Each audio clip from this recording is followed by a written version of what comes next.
The Falls presents The Dracula, Chapter 4. Jonathan Harker's journal continued. I awoke in my own bed. If it be that I had not dreamt, the Count must have carried me here. I tried to satisfy myself on the subject, but could not arrive at any unquestionable result.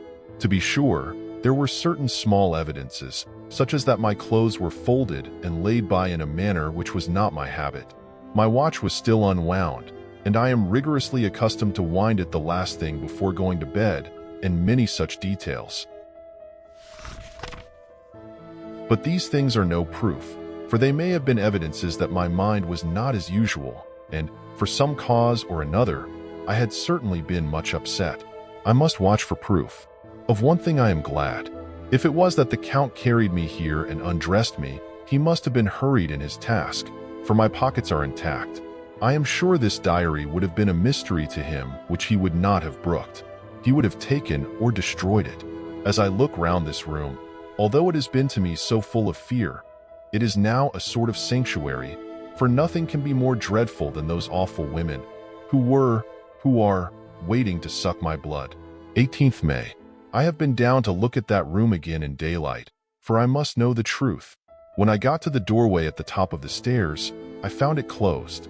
It had been so forcibly driven against the jamb that part of the woodwork was splintered. I could see that the bolt of the lock had not been shot, but the door is fastened from the inside.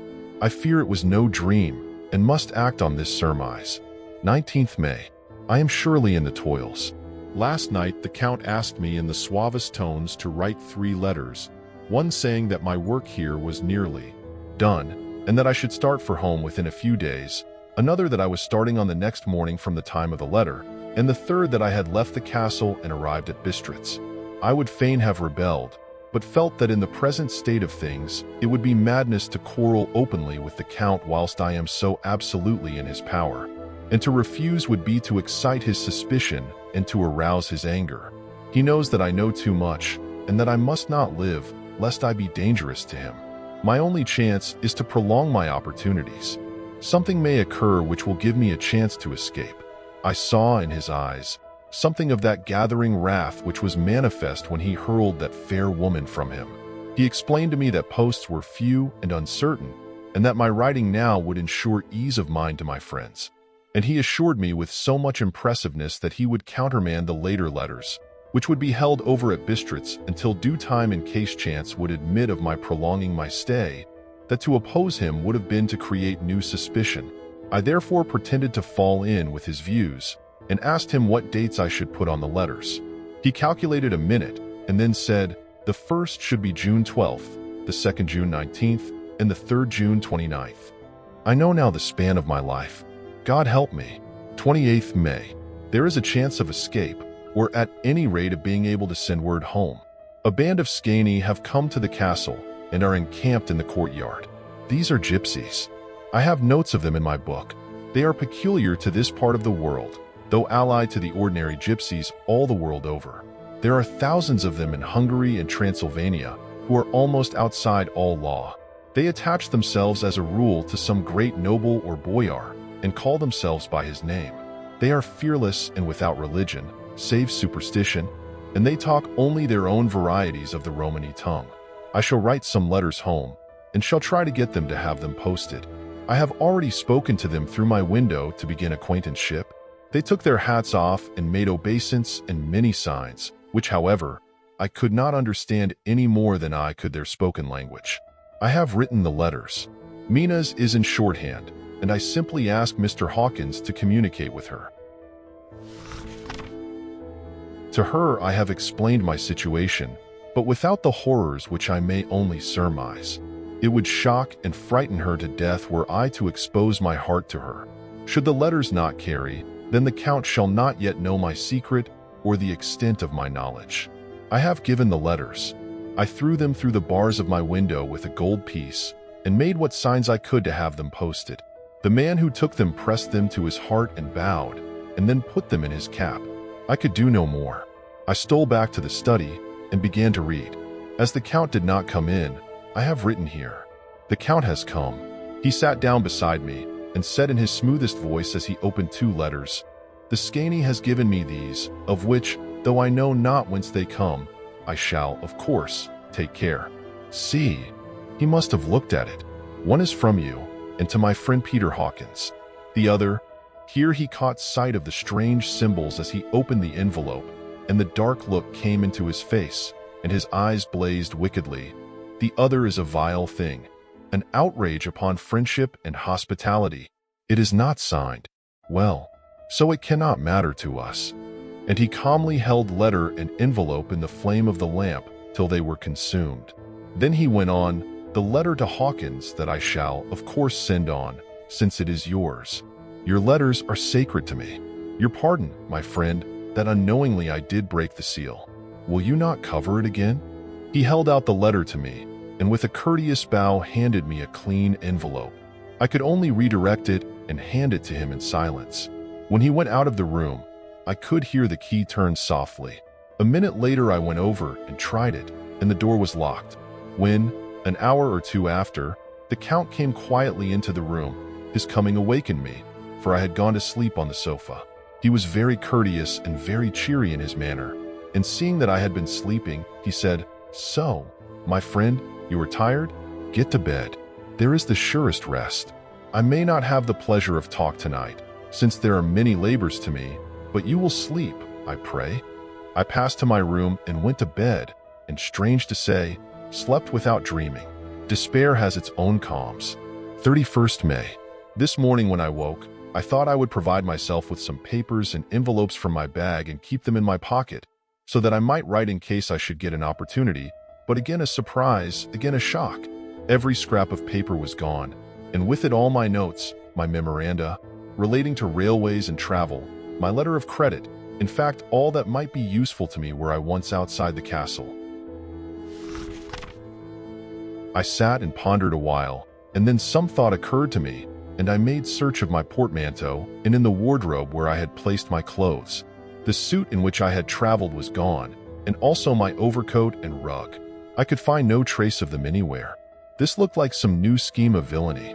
17th June. This morning, as I was sitting on the edge of my bed overworking my brains, I heard without a crackling of whips and pounding and scraping of horses feet up the rocky path beyond the courtyard.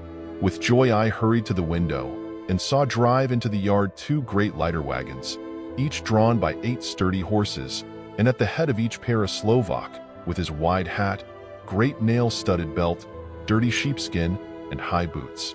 They had also their long staves in hand. I ran to the door, intending to descend and try and join them through the main hall, as I thought that way might be opened for them. Again a shock. My door was fastened on the outside. Then I ran to the window and cried to them.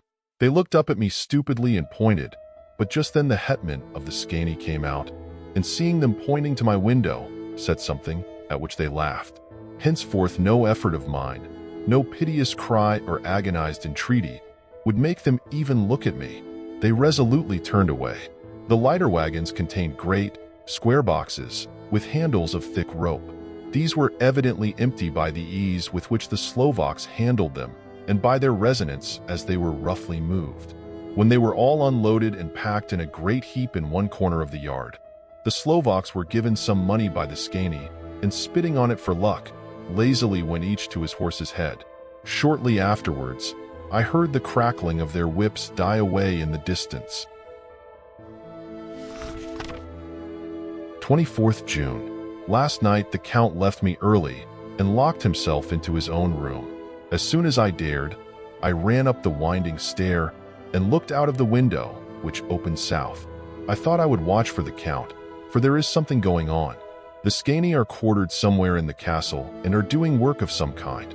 I know it, for now and then, I hear a faraway muffled sound as of mattock and spade, and whatever it is, it must be the end of some ruthless villainy. I had been at the window somewhat less than half an hour when I saw something coming out of the Count's window. I drew back and watched carefully and saw the whole man emerge. It was a new shock to me to find that he had on the suit of clothes which I had worn whilst traveling here, and slung over his shoulder the terrible bag which I had seen the women take away. There could be no doubt as to his quest, and in my garb too.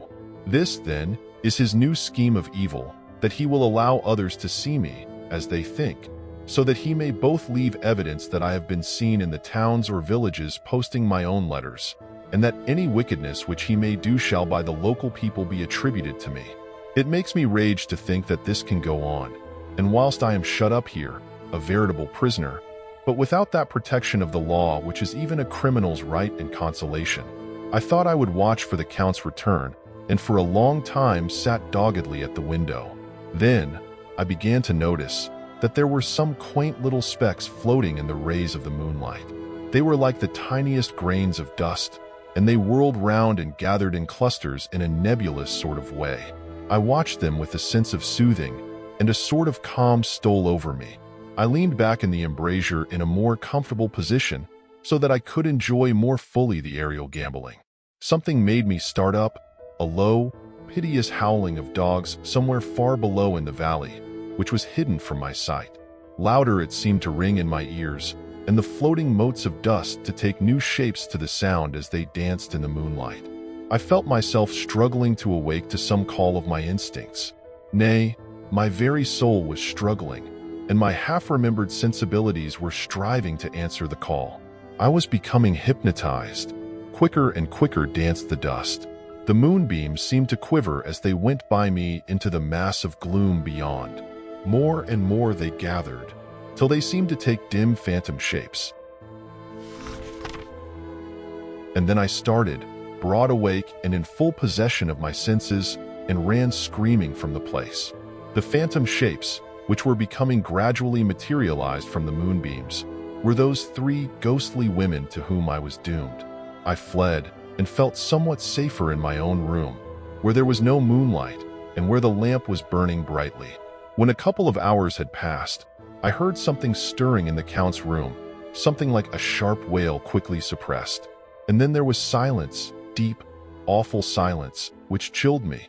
With a beating heart, I tried the door, but I was locked in my prison and could do nothing. I sat down and simply cried.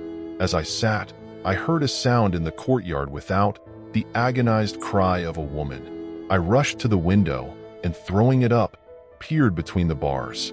There, indeed, was a woman with disheveled hair, holding her hands over her heart as one distressed with running. She was leaning against the corner of the gateway.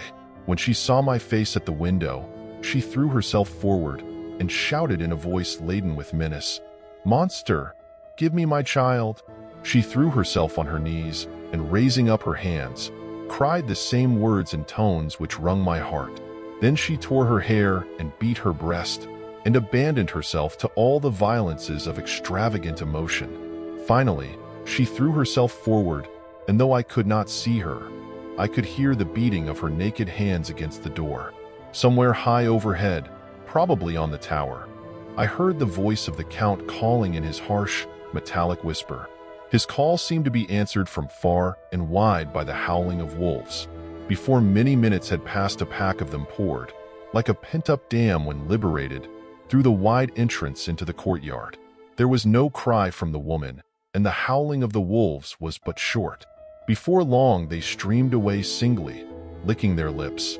I could not pity her, for I knew now what had become of her child, and she was better dead. What shall I do?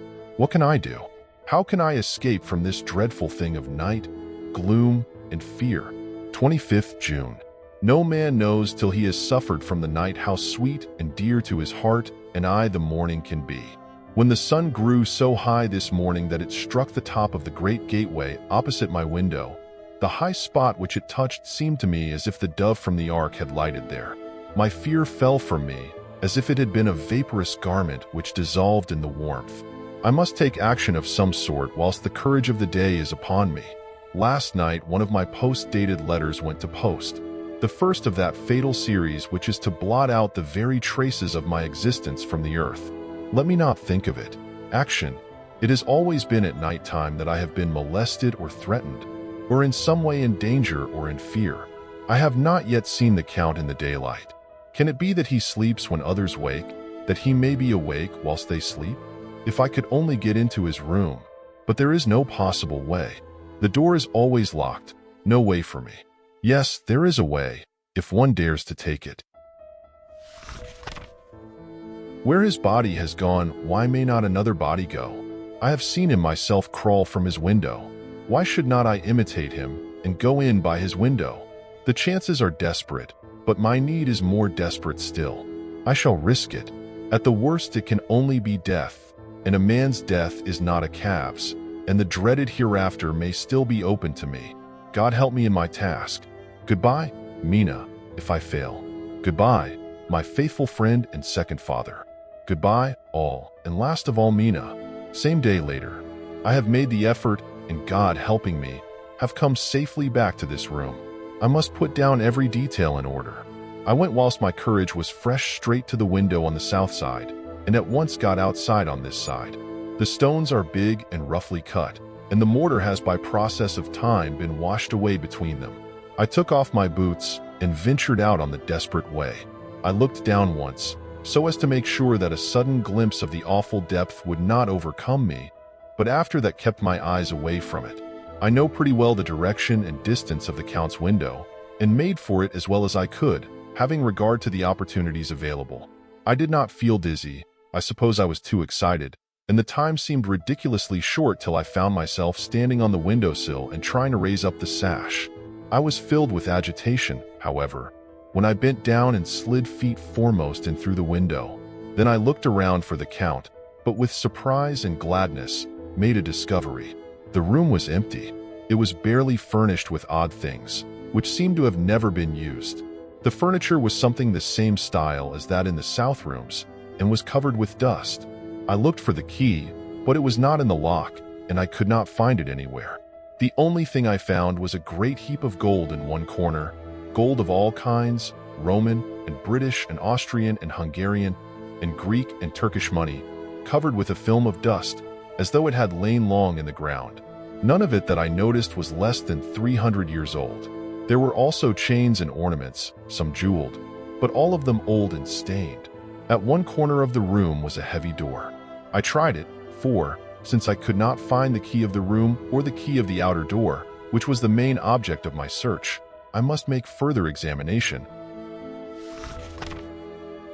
or all my efforts would be in vain. It was open, and led through a stone passage to a circular stairway, which went steeply down. I descended, minding carefully where I went, for the stairs were dark, being only lit by loopholes in the heavy masonry. At the bottom there was a dark, tunnel-like passage, through which came a deathly, sickly odor, the odor of old earth newly turned. As I went through the passage, the smell grew closer and heavier. At last, I pulled open a heavy door which stood ajar, and found myself in an old ruined chapel, which had evidently been used as a graveyard. The roof was broken, and in two places were steps leading to vaults, but the ground had recently been dug over, and the earth placed in great wooden boxes, manifestly those which had been brought by the Slovaks. There was nobody about, and I made a search over every inch of the ground, so as not to lose a chance. I went down even into the vaults, where the dim light struggled, although to do so was a dread to my very soul. Into two of these I went, but saw nothing except fragments of old coffins and piles of dust. In the third, however, I made a discovery. There, in one of the great boxes, of which there were 50 in all, on a pile of newly dug earth, lay the Count. He was either dead or asleep, could not say which, for eyes were open and stony, but without the glassiness of death, and the cheeks had the warmth of life through all their pallor. The lips were as red as ever, but there was no sign of movement, no pulse, no breath, no beating of the heart. I bent over him and tried to find any sign of life, but in vain. He could not have lain there long, for the earthy smell would have passed away in a few hours. By the side of the box was its cover, pierced with holes here and there. I thought he might have the keys on him, but when I went to search, I saw the dead eyes, and in them, dead though they were, such a look of hate, though unconscious of me or my presence, that I fled from the place, and leaving the Count's room by the window, crawled again up the castle wall. Regaining my room, I threw myself panting upon the bed and tried to think. 29th June. Today is the date of my last letter, and the Count has taken steps to prove that it was genuine, for again I saw him leave the castle by the same window, and in my clothes. As he went down the wall, lizard fashion, I wished I had a gun or some lethal weapon that I might destroy him. But I fear that no weapon wrought along by man's hand would have any effect on him. I dared not wait to see him return, for I feared to see those weird sisters. I came back to the library and read there till I fell asleep. I was awakened by the Count, who looked at me as grimly as a man could look as he said, "Tomorrow, my friend, we must part. You return to your beautiful England, I to some work which may have such an end that we may never meet. Your letter home has been dispatched. Tomorrow I shall not be here, but all shall be ready for your journey. In the morning come the Scani, who have some labors of their own here, and also come some Slovaks. When they have gone, my carriage shall come for you, and shall bear you to the Borgo Pass to meet the diligence from Bukovina to Bistritz. But I am in hopes that I shall see more of you at Castle Dracula." I suspected him and determined to test his sincerity. Sincerity. It seems like a profanation of the word to write it in connection with such a monster. So I asked him point blank, "Why may I not go tonight?" "Because, dear sir, my coachman and horses are away on a mission. But I would walk with pleasure. I want to get away at once." He smiled, such a soft, smooth, diabolical smile that I knew there was some trick behind his smoothness. He said, "And your baggage?" "I do not care about it. I can send for it some other time." The Count stood up and said, with a sweet courtesy which made me rub my eyes, it seemed so real, "You English have a saying which is close to my heart, for its spirit is that which rules our boyars, welcome the coming, speed the parting guest. Come with me, my dear young friend. Not an hour shall you wait in my house against your will, though sad am I at your going, and that you so suddenly desire it. Come." With a stately gravity, he, with the lamp, preceded me down the stairs and along the hall. Suddenly he stopped. Hark! Close at hand came the howling of many wolves. It was almost as if the sound sprang up at the rising of his hand, just as the music of a great orchestra seems to leap under the baton of the conductor. After a pause of a moment, he proceeded, in his stately way, to the door, drew back the ponderous bolts, unhooked the heavy chains, and began to draw it open. To my intense astonishment, I saw that it was unlocked. Suspiciously, I looked all round, but could see no key of any kind. As the door began to open, the howling of the wolves without grew louder and angrier. Their red jaws, with champing teeth, and their blunt-clawed feet as they leaped, came in through the opening door. I knew then that to struggle at the moment against the Count was useless. With such allies as these at his command, I could do nothing. But still the door continued slowly to open, and only the Count's body stood in the gap. Suddenly it struck me that this might be the moment and means of my doom. I was to be given to the wolves, and at my own instigation. There was a diabolical wickedness in the idea great enough for the Count, and as the last chance I cried out, "Shut the door! I shall wait till morning." And I covered my face with my hands to hide my tears of bitter disappointment. With one sweep of his powerful arm, the Count threw the door shut, and the great bolts clanged and echoed through the hall as they shot back into their places. In silence we returned to the library, and after a minute or two I went to my own room. The last I saw of Count Dracula was his kissing his hand to me, with a red light of triumph in his eyes, and with a smile that Judas in hell might be proud of. When I was in my room and about to lie down, I thought I heard a whispering at my door. I went to it softly and listened. Unless my ears deceived me, I heard the voice of the Count. Back to your own place. Your time is not yet come. Wait, have patience. Tonight is mine. Tomorrow night is yours." There was a low, sweet ripple of laughter, and in a rage, I threw open the door and saw without the three terrible women licking their lips. As I appeared, they all joined in a horrible laugh and ran away. I came back to my room and threw myself on my knees. It is then so near the end? Tomorrow, Lord, help me and those to whom I am dear. 30th June. These may be the last words I ever write in this diary. I slept till just before the dawn, and when I woke threw myself on my knees, for I determined that if death came, he should find me ready. At last, I felt that subtle change in the air and knew that the morning had come. Then came the welcome cockcrow, and I felt that I was safe. With a glad heart, I opened the door and ran down the hall. I had seen that the door was unlocked, and now escape was before me.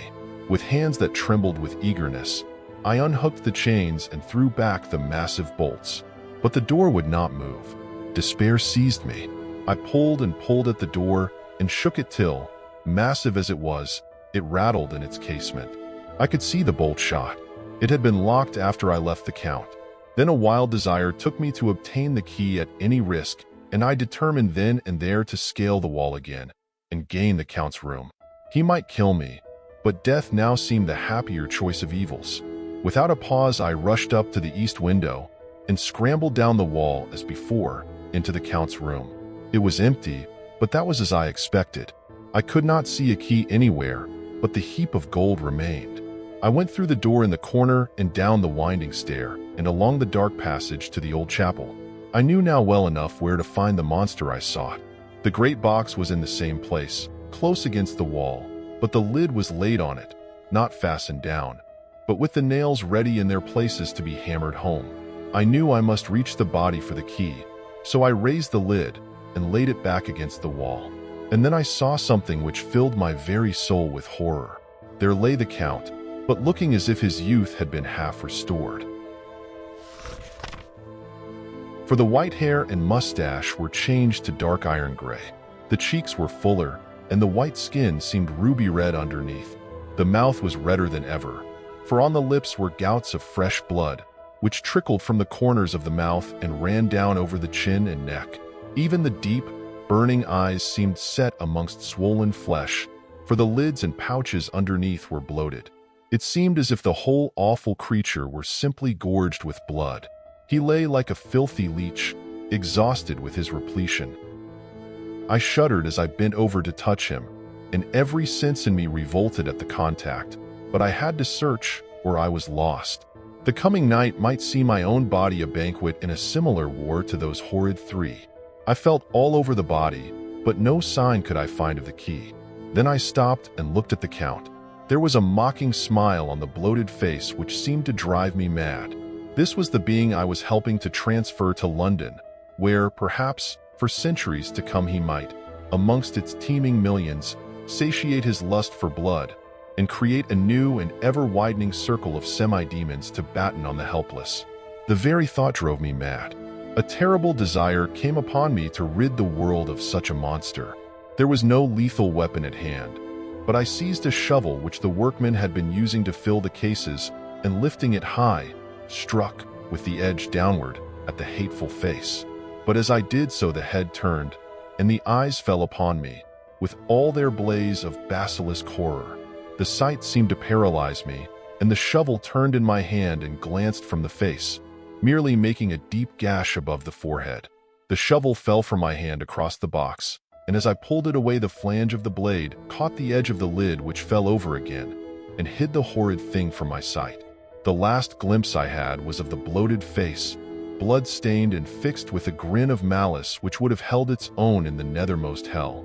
I thought and thought what should be my next move, but my brain seemed on fire, and I waited with a despairing feeling growing over me. As I waited, I heard in the distance a gypsy song sung by merry voices coming closer, and through their song the rolling of heavy wheels and the cracking of whips. Skani and the Slovaks of whom the Count had spoken were coming. With a last look around and at the box which contained the vile body, I ran from the place and gained the Count's room, determined to rush out at the moment the door should be opened. With strained ears, I listened, and heard downstairs the grinding of the key in the great lock and the falling back of the heavy door. There must have been some other means of entry, or someone had a key for one of the locked doors. Then there came the sound of many feet tramping and dying away in some passage, which sent up a clanging echo. I turned to run down again towards the vault, where I might find the new entrance, but at the moment there seemed to come a violent puff of wind, and the door to the winding stair blew to with a shock that set the dust from the lintels flying. When I ran to push it open, I found that it was hopelessly fast. I was again a prisoner, and the net of doom was closing round me more closely. As I write, there is in the passage below a sound of many tramping feet and the crash of weights being set down heavily, doubtless the boxes, with their freight of earth. There was a sound of hammering. It is the box being nailed down. Now I can hear the heavy feet tramping again along the hall, with many other idle feet coming behind them. The door is shut, the chains rattle. There is a grinding of the key in the lock. I can hear the key withdrawn, then another door opens and shuts. I hear the creaking of lock and bolt. Hark! In the courtyard and down the rocky way, the roll of heavy wheels, the crack of whips, and the chorus of the skeiny as they pass into the distance. I am alone in the castle with those horrible women.